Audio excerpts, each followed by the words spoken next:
Young people aren't getting into cars. Nonsense. Young people are getting into cars. Young people have a lot of other things that are going on in their lives as well. Cars aren't the be-all and end-all.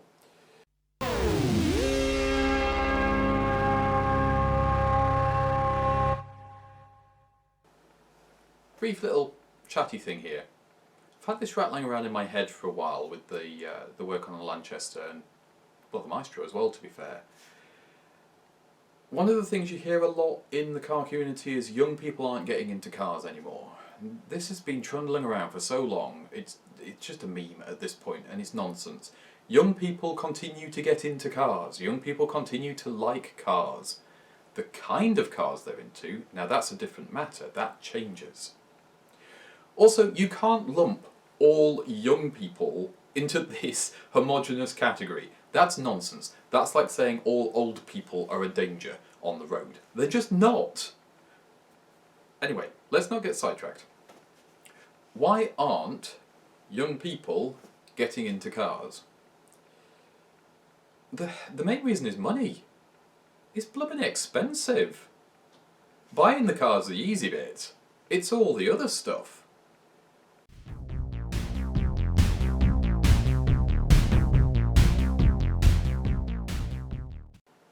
It's alright when you get to, like, my age and plus. Your insurance comes down. They think you're responsible. They think you're a grown-up. Don't know who gave them that idea. Young people don't have that. Young people are just massively high risk. Whatever they do, everything they do is going to be expensive, and with the world the way it is now particularly, there's just nothing spare. So what are you going to do? You're going to spend your time and effort and stressing over a car that you can barely use, or are you going to do some other fun things with your life? I know which I'd be doing. So no. It's not that young people aren't into cars, and it's not that they're not getting into cars, it's that there are a lot of obstacles in their way.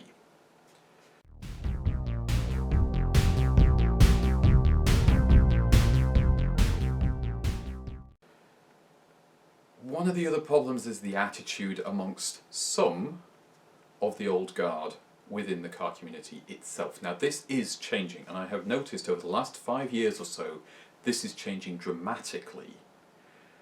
We're seeing more progressive attitudes towards not just one another within the car community, but also towards the kinds of vehicles that are acceptable within the car community. And this is a very good thing, and I applaud it enormously.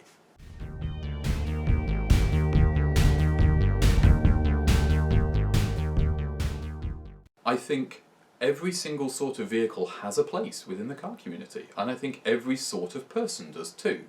And I'm very pleased to see the decline of some of the more negative aspects of our community. It's a good thing. But the thing I want to focus on here is really old cars.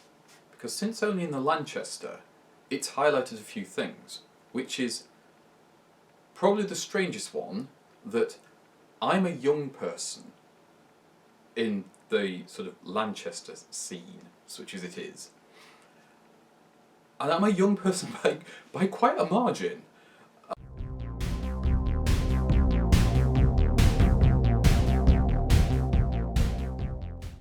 Now I know part of this is down to nostalgia. The cars you're into tend to be the ones that you have nostalgia for. You have memories of growing up, you have experiences of family trips, or your coming of age adventures. They're the kind of cars that you're in, or they were the cars you dreamed of owning but never could. I don't have that with the Lanchester. I've never seen a Lanchester in person until the one that we bought. I'd seen photographs of them. So the nostalgia doesn't factor in for me at all. But I know for a lot of the other owners of this era of car, it is a big driving factor, just like we're seeing with 80s and 90s stuff now, with people who have some disposable income and want to buy back their childhood a little bit. The trouble is, a lot of the owners of stuff like the Lanchester are older. And don't get me wrong, age is not a problem here. Plenty of old people... That sounds terrible, doesn't it? Plenty of old people. Older people I've known, by which I mean people 60 plus, are perfectly fine. They're perfectly reasonable people. They're perfectly open-minded. They're perfectly lovely. They'll call other people of their generation and older out on their nonsense. And this is good, fantastic, wonderful. No problems there. But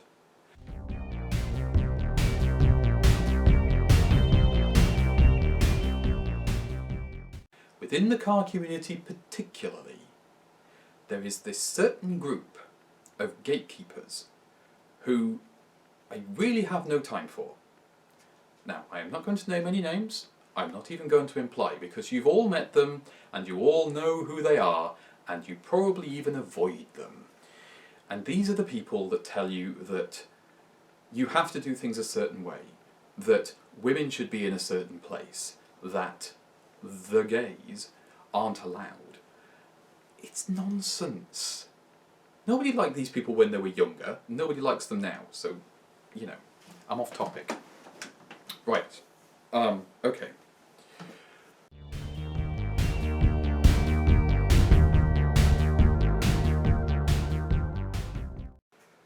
So what's keeping young people out of older cars? We'll use the Lanchester as an example, because that's what I've got here. There's quite a few things keep you out of this. It's not the initial purchase price. A lot of cars of this era can be got for under £10,000 in working condition that you can use straight away, no problem. So it's not that, that's not your barrier.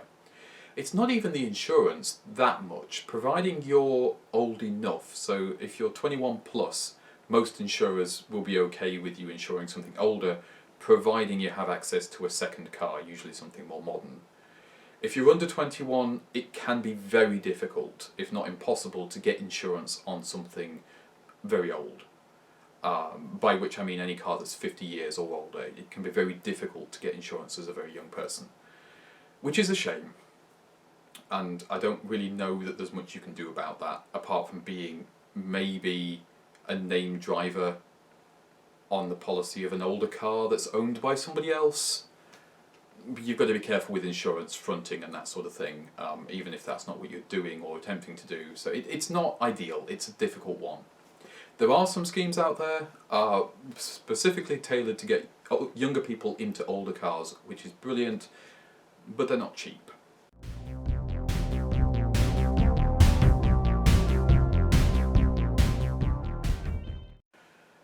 So if you've got the money, let's just assume you're a younger person, you're over 21, you've got the money, you can afford the insurance, you can afford to buy the car.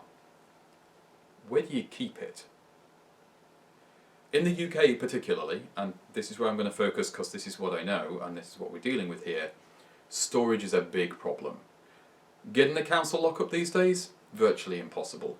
Quite a lot of the old council garages that used to be available have been demolished for redevelopment into tiny little flats that nobody wants to live in.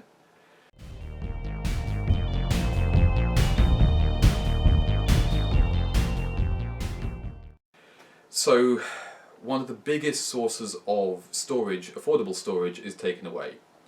Most modern houses now, in fact even houses as old as ours is a 1970s house, the garages are simply too small to put a car into, let alone work on them as well.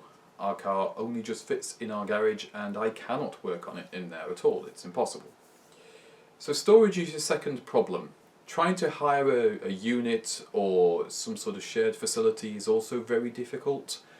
A lot of the time it's either prohibitively expensive for one person to hire it if it's not a business that they're also running there, or it is just a storage facility and you're not allowed to work on the car at all while it is there.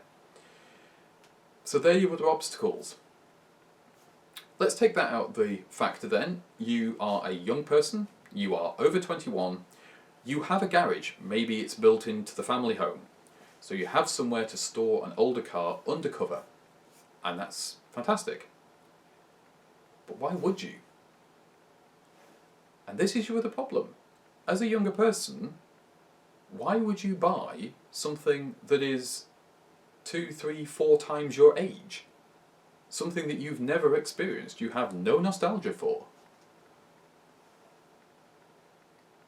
Who knows? Why do we have the Lanchester? We just got one because it was interesting and we like it. Sometimes that's all it takes.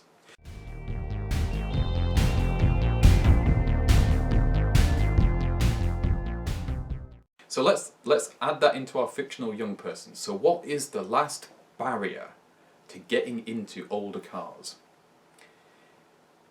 It's the people. It's always the people. See, the problem is, while quite a few people within the car community are very welcoming and very open and very supportive, and that's wonderful, and while I've been seeing improvements on that front over the last few years, especially through social media and different events and that sort of thing, the older you go with the car, generally speaking, the less progressive and the less welcoming the community becomes. And unfortunately, I have experienced some of this with the Lanchester. I will balance that out by saying that I've also met some wonderfully supportive people who don't gatekeep, who don't criticise, who just help and are very supportive. And that's wonderful, even though in my early 40s I'm a young person, which is hilarious to me, but also kind of like makes you feel nice.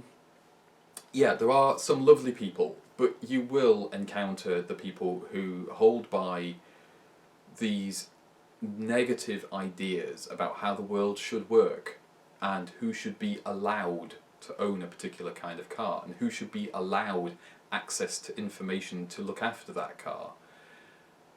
And unfortunately there's not a lot getting past that, because some of these people are the ones that have a lot of the knowledge and a lot of the information, and they decide to gatekeep it.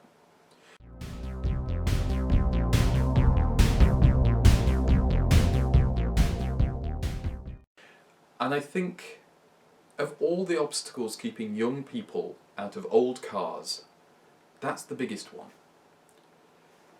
If you're 40 and under, you're very used to information being freely available and freely shared.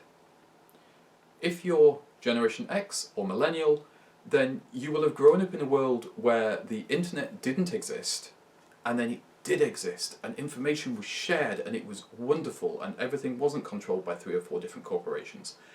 And just the world was opened up to you, and it was amazing.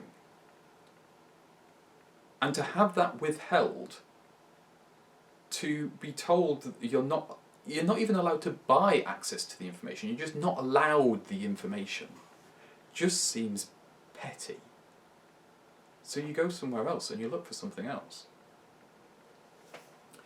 So my advice to folks is this: if you're a younger person and you're wanting to get into an older car, do it.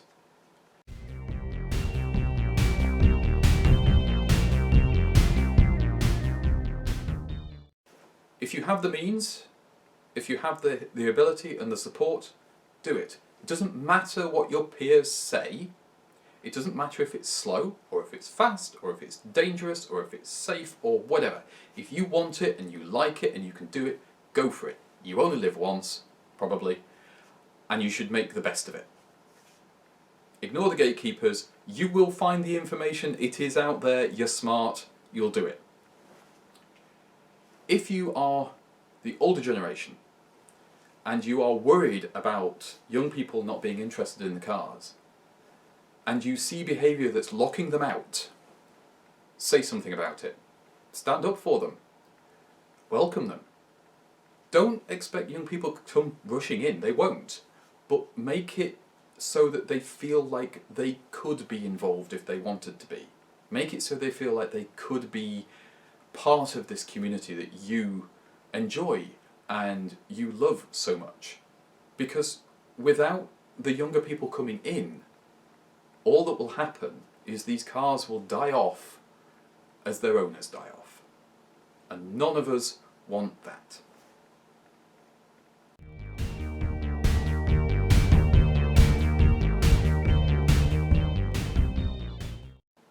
So whoever you are, young or old, however you identify, wherever you are in the world, just be kind to one another. That's all we need to do within this hobby. It should be something that we can all enjoy together and get joy from and support one another. Because let's face it, we're not into old cars because we like old cars. We're into old cars because we like the social aspect of it and having something that we can bond over and we can have as an icebreaker to actually get to know new and interesting people that can become part of our lives.